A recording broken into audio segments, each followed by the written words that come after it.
everyone, I have a fun layout for you. Now I had these cute pictures of Valentina, couldn't decide which background. Do I like the hearts? Do I like the flowers? I like the flowers. Okay, let's start cutting flowers.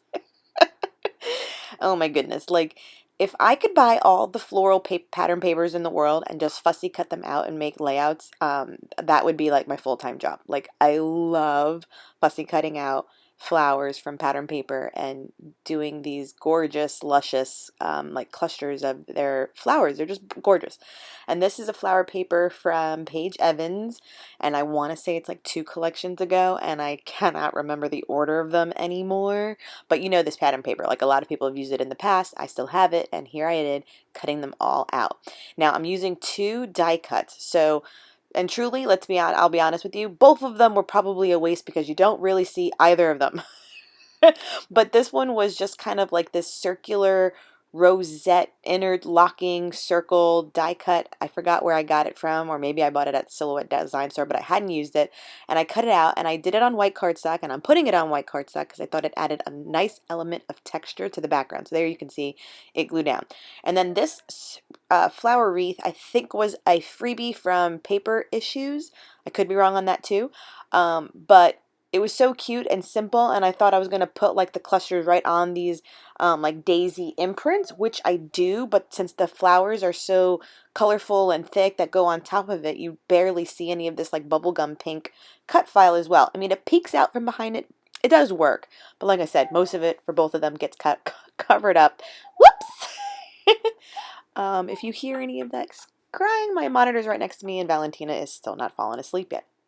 So I couldn't decide on which photo to use of Valentina, so yeah, I used both, and I just cut them down so that they're a little bit more rectangular in nature so that they fit on the paper or in the layout and not both like 4x6s. But stop it, my sitter took these pictures of her, and they are just like, you know, spring with attitude, and she's wearing like sunglasses and a big old hair bow. It was just the cutest thing. I think I have like 6 other ones where she's sitting on the floor with her Valentine or her Easter dog. It's the cutest stuff. Like I swear to God, this child of mine just has my heart. She's so yummy and so just like how do you even describe what she is right now? She's so observant and so smart right now. Like she's like a sponge. Like she just sees something done once by me and Miguel, and she can like repeat it. Like, is that normal? I don't even know. It's my first kid. I don't even know. But you saw me putting my flowers up on fun foam. I did this for all of the larger ones, and then I leave a lot of the smaller ones you see on the left-hand side to tuck behind and tuck underneath so that there's some layers for the flower wreath that I created with all of these fussy cut it out. And so like I said, the larger ones are pop dotted up, and the same for the photos. I do think I take the time to pop one up and one stays flat like I did on my last layout. And I'm just giving it a small thin white border mat, and I use my corner rounder. I've been leaving my corner rounder out a lot lately. I kind of like the softer corners rather than the harsh ones lately. I've done on a few layouts and I actually appreciate leaving it out on my desk. Believe me, I've had this corner rounder since Project Life first came out, and I was rounding corners on everything, and then I stopped doing that. And in my Project Life album, I still don't like rounded corners, but for the sake of my layouts, I do like the softness that it creates for some of this. So I did add fun foam behind the top photo and then stacked it on top of the lower one. And so my title, Happy, is from a Maggie Holmes collection thicker sheet from Carousel, I believe. And I am just finishing up on the arrangement of flowers. Oh, I guess I forgot still that I hadn't done all of the fun foam on all of them. And then I just kind of found some bits and pieces that are on my desk. So those 2 little like pink on pink flowers were from an old layout. They were sitting in a dish, and I just kind of saw them in a dish next to me, and I was like, oh, more pink flowers. Let me add them. And so this is what I mean about, like, you know, most of the like cotton candy pink die cut being covered up by all of the bunching of the flowers, which, like I said, I'm okay with, and it does peek out from some areas, but I didn't realize like how I may not have needed either die cut.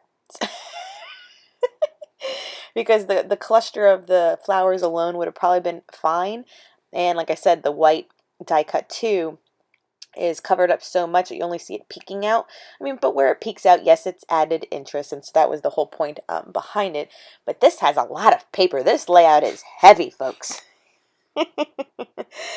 And so there is, I'm just using Scotch Tacky Glue, which is in my fine line bottle. The fine line bottle, I get asked from time to time. I got mine at Hobby Lobby. They are sold in the aisle where they have, what is it, like toy modeling cars and stuff. And don't get me wrong, I've gone through a couple of them, because if you leave the cap off on this, they get clogged and they never declog themselves. So I need to be more aware of putting the cap back on when I'm done with it. But yeah, so then at the end I'm going in with the Hippity Hop Sequence Collection from Spiegelmom Scraps. I got the Spring Fling too, but the Hippity Hop had like dimensional white flowers, as well as like these mint green like spiral sequins that I thought went perfectly for the layout. So there's some flat sequins as well as dimensional white flowers that I just love in all the close-ups. And so I hope you enjoy this layout. I hope you're inspired. Until next time, everyone. Bye!